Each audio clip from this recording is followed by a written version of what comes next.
Tejvarta news network 24/7 Tejvarta news network हमेशा सच के साथ। ग्रामपंचायत उपसरपंच बनवले।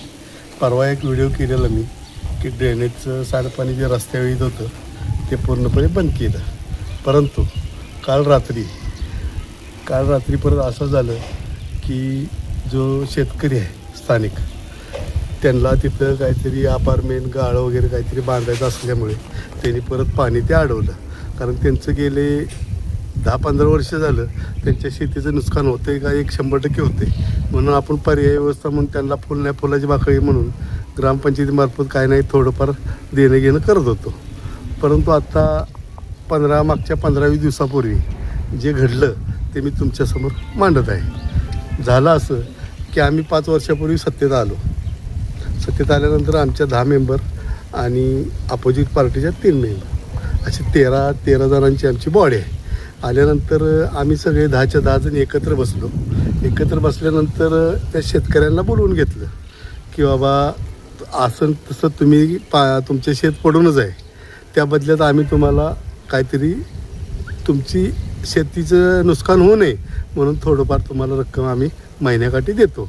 मग ते शेतकऱ्यांनी मान्य केलं। मग ती 4-5 वर्ष पाणी आपलं जात होतं, त्यांच्या शेतातच जात होतं। ओरडाओरडा होत होती, पण त्या शेतकऱ्यांनी सगळं आमच्या म्हणजे सगळ्या ग्रामपंचायतीकडे बघून सगळं जुळवून घेतलेलं होतं। आता मध्यंतरी काय झालं, यांनी प्रदीप मोहन पाटील यांच्या विरुद्ध काहीतरी खटला दाखल केला आणि त्याचा निकाल असा लागला की प्रदीप पाटील सरपंच असताना त्यांनी रोहित पाटील यांच्याकडून 2,30,000 का 40,000 काहीतरी अंदाजाकडे असेल हे पैसे खाल्ले म्हणून। पण पैसे कोणी खाल्लेले नाहीत, काय नाहीत हे सर्व सदस्यांना माहीत आहे पैसे, कारण त्या शेतकऱ्यांनी त्याचं नुकसान होतं आहे म्हणून त्यानं पाणी बिल भरलेलं नव्हतं। तो काय म्हणत होता की माझ्या इथून पाणी बंद करा तुम्ही, मी तुमची जी काही रक्कम असेल ते बनतो, माझ्या शेतात काय पीक येत नाही त्या पाण्यामुळं, मग तुमचं जर पैसे भरायचे असतील तर माझे हे पाणी बंद करा। त्यामुळे त्यांनी पैसे भरलं नव्हतं, पैसे कोणी खाल्लेले नाहीत, काय नाहीत। ह्या गोष्टीमुळं परत त्यांची नाहक बदनामी झाली की बाबा सरपंचानं पैसे घेतले नसताना जर बदनामी झाली, त्यामुळं त्यांनी तो निर्णय घेतला पाणी बंद करायचा। आणि पर्यायी व्यवस्था म्हणून बनवडी ग्रामपंचायत ही 4 गुंठ ओपन पेस आहे 4, तर तिथं मी पर्यायी व्यवस्था म्हणून एक विहीर काढणार होती। हा जो एरिया आहे सगळा टोटल बाजूचा इकडचं सगळं जे सांडपाण्याची व्यवस्था आहे ते मी इथं आणून सोडणार होतो। इथून हे विहीर पॅक करून तिथं पाईपलाईन करून जे बनवडी फाट्यावरती जे गटरची पाईप आहे ड्रेनेजची तिथं आम्ही नेऊन जॉईन करणार होतो। असं माझं चाललेलं होतं। मी JCP 4-5 ट्रॅक्टर इथं रात्रीपासून काम चालू केलं होतं।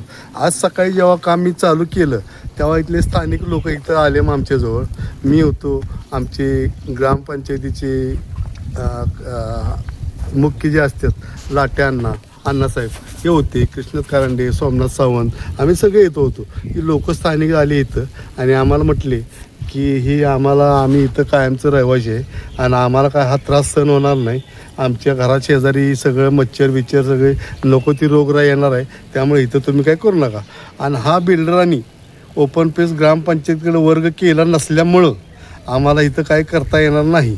त्यामुळं आम्ही ही लोकांना त्रास द्यायचा हेतूच नाही आमचा, लोकांचं काम कसं होईल हेच आम्हाला करायचं होतं। पण लोकच जर म्हणत असतील की आम्हाला इथं काय नको आहे, पाणी रस्त्यावर गेलं तर चालेल, आम्हाला त्याशी काही घेणं देणं नाही, पण इथं काय करू नका, त्यामुळं आम्ही हे काम सगळं बंद केलेलं आहे। आता एवढंच मला बोलायचं होतं, जास्त काही बोलणार नाही। जय हिंद, जय महाराष्ट्र। की आमचा कार्यकाल 22 फेब्रुवारीला समाप्त होत आहे, त्यामुळं एवढी मोठी गंभीर समस्या असून 13 मधला 12 सदस्य कुठं गायब आहेत आजपर्यंत मला पण दिसलेले नाहीत। आता आमची मुदत 22 तारखेला संपत आहे, पण इथं एवढं मोठं लोक ओरडत असून रस्त्यावरून जाता येता घाण वास येत असून सुद्धा एकही सदस्य इकडे फिरकलेलं नाही, हे महत्त्वाचं। कारण ते म्हणतात आता आपला 1 दिवस राहिला आहे, काय व्हायचं ती होती, काय घडायचं ती घडू दे, ह्या मार्गाने त्यांचं चालणं आहे। तर प्रत्येक सदस्यांना माझं सांगणं आहे की बाबा अशा गोष्टीत तरी सदस्य असो अगर नसू, पण गावचा नागरिक म्हणून इथं उपस्थित प्रत्येकानं ह्या